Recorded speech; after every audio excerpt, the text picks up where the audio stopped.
வணக்கம். வாங்க. இன்னைக்கு ஒரு ரொம்பவே சுவாரஸ்யமான, அதே சமயம் நம்மில் பலரை தினசரி பாடாய்படுத்திட்டு இருக்கிற ஒரு மருத்துவ மர்மத்தை பத்தி இந்த அலசல்ல நம்ம பார்க்க போறோம்.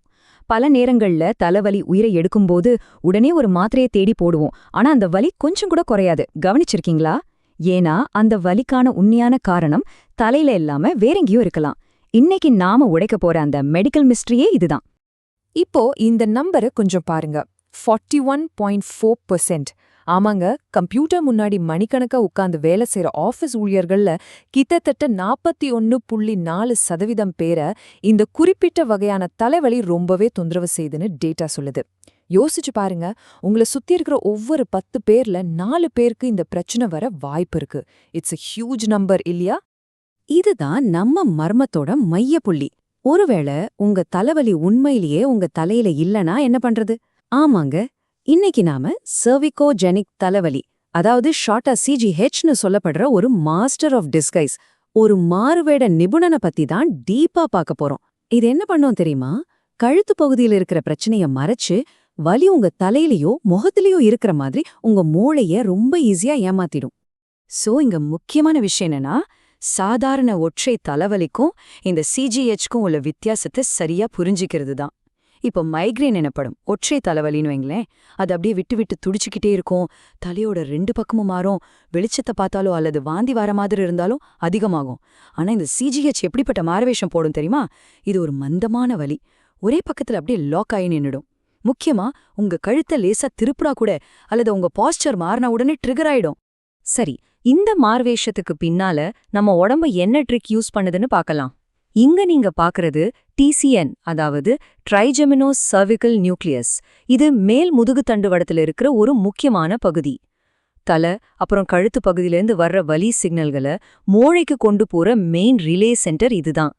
இதை ஈஸியா புரிஞ்சுக்கணும்னா வயர்கள் எல்லாம் ஒன்னோடு ஒன்னு பின்னி பிணைஞ்சிருக்கிற ஒரு பழைய காலத்து டெலிஃபோன் ஸ்விட்ச் போர்டை கற்பனை பண்ணிக்கோங்க. அந்த ஸ்விட்ச் போர்ட் அனாலஜி தான் இங்கேயும் நடக்குது. இத கன்வர்ஜென்ஸ் ப்ரொஜெக்ஷன் தியோரின்னு சொல்வாங்க. சிம்பிளா சொன்னோம்னா, உங்க மேல் கழுத்துல இருக்கிற நரம்புகளும் உங்க முகத்துல இருக்கிற நரம்புகளும் தண்டுவடத்துல இருக்கிற ஒரே நியூரான்கள்ல போய் இணைகிறது. இதனால என்னாகுது? கழுத்துல ஏதோ ஒரு அழுத்தமோ பிரச்சனையோ வரும்போது அந்த சிக்னல் மூளைக்கு போகும்.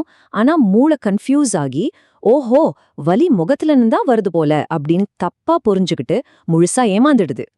இப்போ நம்ம எல்லாருமே தினமும் மணிக்கணக்கா போனை நோண்டும்போது விழற ஒரு பயோமெக்கானிக்கல் பொறிக்கு வருவோம். இந்த டெக்னிக் அப்படிங்கிற ஃபார்வர்ட் ஹெட் பாஸ்டர் ஒரு பெரிய செயின் ரியாக்ஷனை உருவாக்குது. முதல்ல தலை முன்னாடி போகுது, உடனே பின்னந்தலையில இருக்கிற சப் ஆக்சிபிட்டல் தசைகள் சுருங்குது. இதனால மேல் கழுத்து மூட்டுகள் மேல பயங்கர அழுத்தம் விழுது. கடைசியா அங்க இருக்கிற மயோடியூரல் பிரிட்ஜ் தண்டுவட உரைய பிடிச்சு இழுக்குது.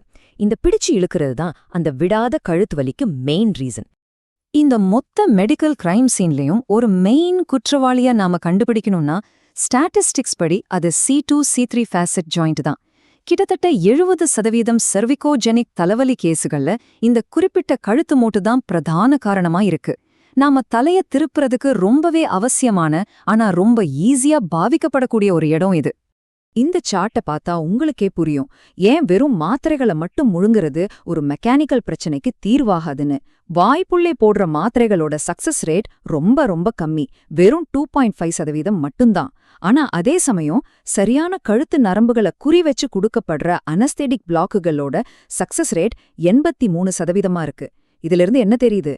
சிஸ்டத்துல இருக்கிற பிசிக்கல் ஃபால்ட்டை சரி பண்றது மட்டும்தான் உண்மையான தீர்வு. சரி, தியரி எல்லாம் ஓகே. இத பிராக்டிக்கலா எப்படி சால்வ் பண்றதுன்னு புரிஞ்சுக்க ஒரு ரீசெண்ட் கிளினிக்கல் ரிப்போர்ட்டை நாம பார்ப்போம். 63 வயசான ஒரு பெண்மணி மாச கணக்கா ரொம்ப கடுமையான நாள்பட்ட தலைவலியால அவதிப்பட்டுட்டு இருந்தாங்க. வலியோட அளவு பாத்தீங்கன்னா 10க்கு 7, அதாவது அவங்களோட தினசரி வாழ்க்கைய முடக்கி போடுற அளவுக்கு ரொம்ப மோசமான வலி அது.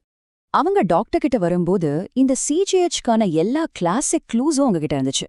வலது பக்கம் கழுத்து, அப்புறம் கண்ணுக்கு மேல வலி, தலை ரொம்ப முன்னோக்கி வளைஞ்ச பாஸ்டர், இடது பக்கம் தலைய திருப்புறதுல ரொம்ப சிரமம். அவங்களோட ஆட்லஸ்னு சொல்லப்படுற கழுத்து எலும்பு வலதுபுறமா லேசா சுழன்று பொசிஷன் மாறி இருந்துச்சு. இது எல்லாத்தையும் விட மோசம், ஐயோ எப்ப திரும்ப தலைவலி வந்துடுமோங்கிற அந்த பதற்றத்தாலேயே அவங்க தூக்கம் ரொம்பவே கெட்டு போயிருந்துச்சு. இப்ப ஃபர்ஸ்ட் ஸ்டெப் என்ன?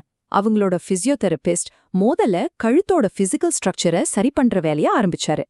மலகின் ஸ்நாக்ஸ் அப்படிங்கிற ஸ்பெஷல் மேனுவல் தெரப்பி மூலமா கைகளாலேயே அந்த கழுத்து மூட்டுகளோட அசைவை திரும்பவும் இயல்பு நிலைக்கு கொண்டு வந்தாரு. அது மட்டும் இல்லாம ரொம்ப வீக்கா இருந்த கழுத்து தசைகளை வலுவாக்க டீப் நெக் ஃப்ளெக்ஸார் பயிற்சிகள் அப்புறம் பாஸ்டரை கரெக்ட் பண்ற எக்ஸசைஸ்களையும் கொடுத்தாரு.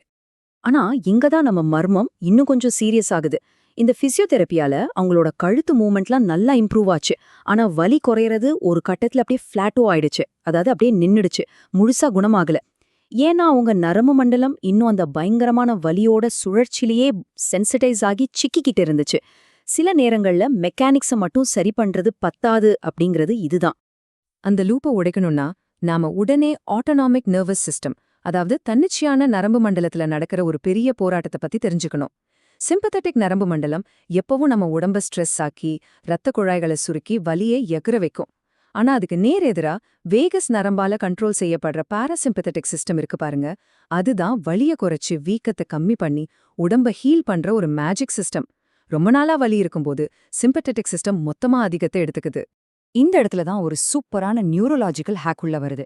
அதுதான் EVNS, அதாவது எக்ஸ்டர்னல் வேகஸ் நர்வ் ஸ்டிமுலேஷன்.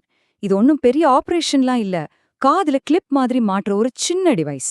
இது என்ன பண்ணும்னா, காதுக்கு வெளியில இருக்கிற வேகஸ் நரம்ப மெதுவா தூண்டிவிட்டு மூளையில இருக்கிற அந்த வலி ஸ்விட்ச் போர்டை அப்படியே கூல் டவுன் பண்ணிடும். சிம்பிளா சொல்லணும்னா இது மூளையோட வலி சிக்னல்களை கம்ப்ளீட்டா ரீபூட் பண்ற ஒரு டெக்னிக். இப்போ நீங்க நிஜமாவே ஆச்சரியப்பட போற ஒரு விஷயத்த சொல்றேன் கேளுங்க. அந்த பெண்மணிக்கு பிசியோதெரப்பியோட சேர்த்து நைட்டா இந்த EVNS டிவைஸையும் யூஸ் பண்ண கொடுத்தாங்க. வெறும் 3 வாரத்துல என்ன ஆச்சு தெரியுமா? அவங்களோட வலி அப்படி 100%, ஆமாங்க 100% முழுசா குறைஞ்சு போயிடுச்சு. பல மாசங்களா அவங்கள பாடாய்படுத்திட்டு இருந்த அந்த மர்ம வலி சுத்தமா காணாம போயிடுச்சு. வலி போனது மட்டும் மேட்டர் இல்ல, இங்க பாருங்க அவங்களோட அன்றாட வாழ்க்கையில இருந்த முடக்கமும் எப்படி சரிஞ்சிருக்குன்னு. கழுத்து பிரச்சனையால இருந்த இயலாமை 77%, தலைவலியால வந்த இயலாமை 72% குறைஞ்சிருக்கு. அந்த எப்ப வலி வந்துடுமோங்கிற பயம், தூக்கமின்மை இதிலிருந்தெல்லாம் முழுசா ரிலீஃப் ஆகி அவங்க திரும்பவும் ரொம்ப நார்மலான ஹாப்பியான லைஃப்க்கு திரும்பிட்டாங்க. இந்த கோட் ரொம்பவே பவர்ஃபுல்லான ஒன்னு. நாள்பட்ட CGHங்கிறது வெறும் மெக்கானிக்கல் பிரச்சனை மட்டும் கிடையாது. அது ஒருத்தரோட மனநலத்தையும் வேலை செய்யும் திறனையும் ரொம்பவே பாதிக்கிற ஒரு விஷயம். இது பயோசைக்கோ சோஷியல் மாடலை ரொம்ப அழகா விளக்குது. அதாவது வெறும் கழுத்து மூட்டுக்கு மட்டும் ட்ரீட்மெண்ட் கொடுத்தா போதாது, அந்த வலியால ஸ்ட்ரெஸ் ஆகி போயிருக்கிற நரம்பு மண்டலத்துக்கும் சேர்த்து தான் நம்ம ட்ரீட்மெண்ட் கொடுக்கணும். சோ நாம இந்த மருத்துவ அலசலோட முடிவுக்கு வந்துட்டோம்.